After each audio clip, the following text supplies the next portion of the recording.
से मरकज में आए एक मौलवी की मौत हो गई है।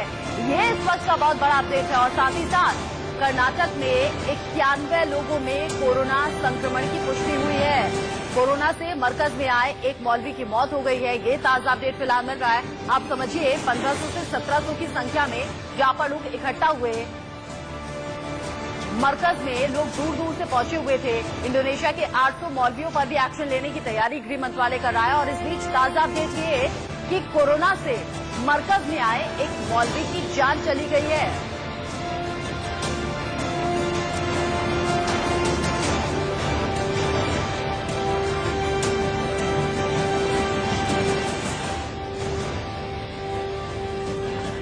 और इसी बीच कर्नाटक का अपडेट आपको बताएं, 91 लोग जो हैं वो कोरोना पॉजिटिव पाए गए हैं। और इसी बीच कर्नाटक के होम मिनिस्टर हमारे साथ जुड़ गए हैं, उनसे हम बातचीत कर लेते हैं। सर, बहुत स्वागत है आपका। मुझे बताइए, संकट की घड़ी में जब देश भर में लॉकडाउन की स्थिति है, कर्नाटक के हालात कैसे हैं, कैसे आप लोग कंट्रोल कर रहे हैं? हालांकि 91 आंकड़ा है जो कोरोना टेस्ट पॉजिटिव पाए गए हैं। सर, आगे इसकी रोकथाम के लिए क्या इंतजाम है?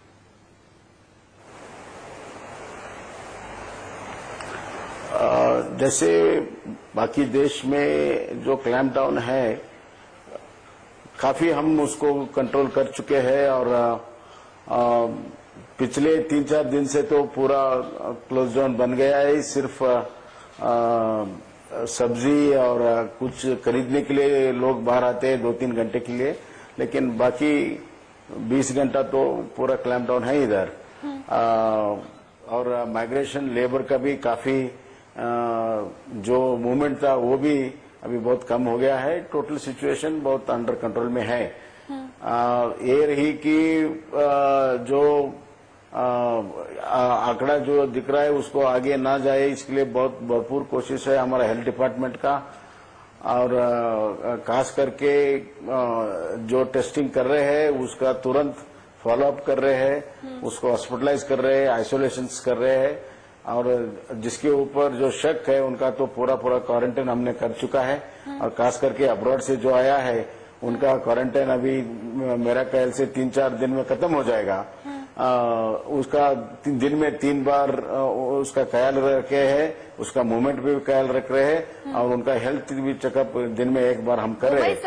ऐसे बहुत सारे हमने मेजर्स लिया है, कदम लिया है। हुए थे अलग अलग जगह, अपने घर भी लौटे। कर्नाटक में एक मौलवी की मौत भी हो गई है। कितने लोग यहाँ से वापस गए थे, आप चिन्हित कर पाए हैं क्या? क्योंकि उनका तो अलग ध्यान रखना होगा। वो लोग कितने लोगों के साथ संपर्क में आए, इस पर नजर रखनी होगी। बराबर है।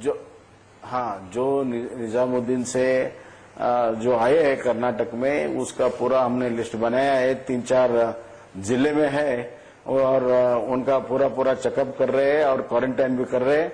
और उनको आइसोलेशन में भी हम रख रहे हैं। उसको बहुत हमने गंभीरता से लिया है वो मामला।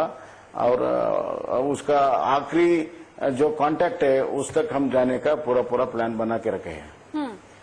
तो सर, कोई ऐसा प्लान तैयार किया है, कोई ऐसी टीम आपने गठित की है जो स्पेशली इस मामले पर नजर रखे? क्योंकि देख रहे हैं आप लगातार ये आंकड़ा बढ़ रहा है। अगर हजारों की संख्या में एक जगह लोग इकट्ठा हुए देश में लॉकडाउन के बावजूद, और देखिए तेजी से आंकड़ा बढ़ रहा है। पहले 24 की संख्या, अब आगे पॉजिटिव केसेस की संख्या बढ़ रही है। ऐसे में आपको भी बहुत एहतियात बरतने की जरूरत है। ये तो पूरा देश इसके ऊपर चिंतित है। और इसका जो गंभीरता है उसका नतीजा बहुत ही खतरनाक हो सकता है। और हर एक स्टेट गवर्नमेंट जहां से ये लोग आए थे और वापस चले गए, वो पूरा स्टेट अभी हाई अलर्ट में रहना चाहिए। हमारा कर्नाटक भी हाई अलर्ट में है। हमारे जो नेबर है तेलंगाना में, उसका 6 डेथ हो गया है। ये हमारा बहुत बड़ा चिंता है। और इसके लिए हमने सब डिस्ट्रिक्ट एडमिनिस्ट्रेशन जहां ये लोग गए हैं उसका डिस्ट्रिक्ट एडमिनिस्ट्रेशन को पूरा इत्तेहाद किया है कि पूरा इनका ट्रैक डाउन करना चाहिए, क्वारंटाइन करना चाहिए, ट्रीटमेंट देना चाहिए।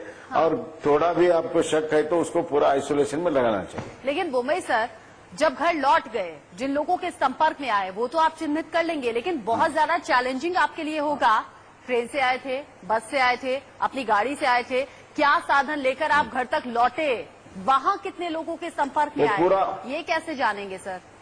जितना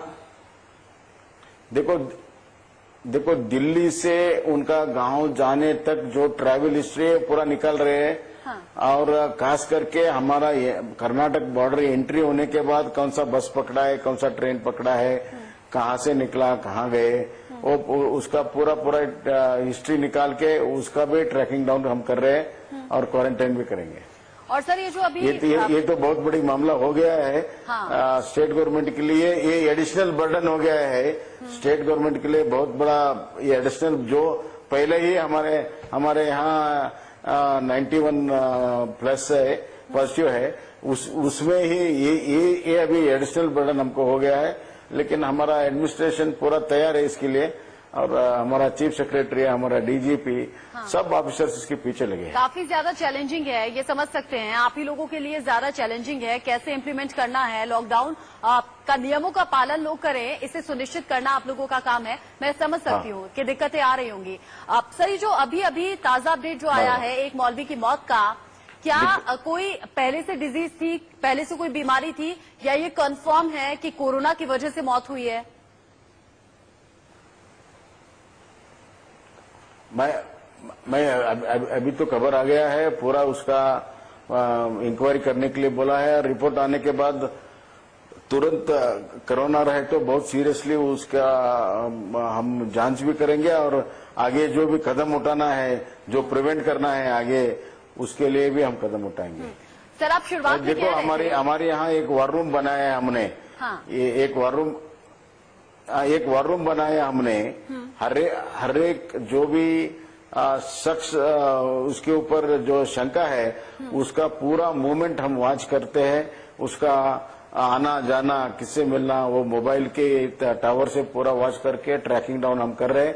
ये जो मौलवी का जो हादसा है, इसका भी अभी हमारे वार रूम से इमीडिएटली हमको रिपोर्ट आएगा। बिल्कुल, आपकी तरफ से खास इंतजाम हो रहे होंगे सर। सर एक आखिरी सवाल, आपने शुरुआत में कहा कि लॉकडाउन का पालन बहुत अच्छे से हो रहा है, घरों में लोगों तक सुविधाएं पहुंचाई जा रही है, चाहे वो खाने पीने का सामान है, सब्जी है, रोजमर्रा की जरूरत है, वो आप पहुंचा रहे हैं। आपने देखा ना कि अब दिल्ली एनसीआर में कैसे मजदूर हजारों की संख्या में इकट्ठा हो गए, वहां घर घर सामान पहुंचाने में किसी तरह की दिक्कत तो नहीं आ रही है, और वहां ऐसी स्थिति तो नहीं है जैसी यहाँ दिल्ली एनसीआर में मजदूर इकट्ठा हो गए थे, ऐसी थी?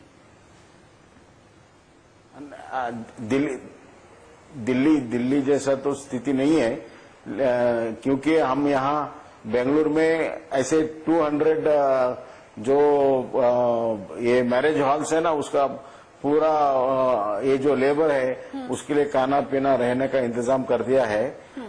Minimum more than 1 lakh people हम फीड कर रहे हैं एवरी डे, और इसका इंतजाम और ज्यादा करने का भी हम कोशिश कर रहे हैं। बहुत शुक्रिया। कल से इंतजाम हमारे साथ जुड़े हुए थे। जी अपनी बात पूरी कीजिए।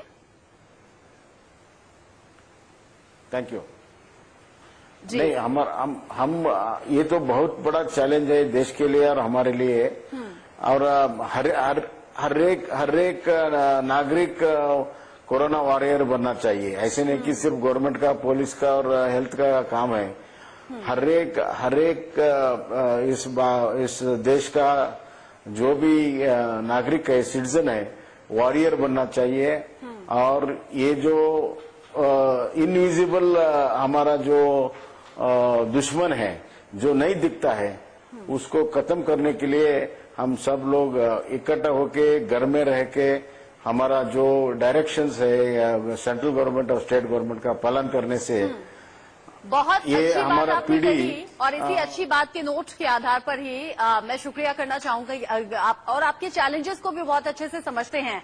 शासन प्रशासन के कंधों पर इस वक्त जो जिम्मेदारी है ना सर, सैल्यूट है आप लोगों को। बावस राज बोम्मई जी हमारे साथ जुड़े हुए थे, कर्नाटक के गृह मंत्री, बहुत बहुत शुक्रिया। और साथ ही साथ आपको ऐसे चैलेंजेस नहीं फेस करने पड़ रहे हैं, आपने पहले से इंतजाम किए हुए हैं, उसके लिए बहुत बधाई के पात्र हैं आप, और इसी तरह से आप इंतजाम आगे करते रहिएगा।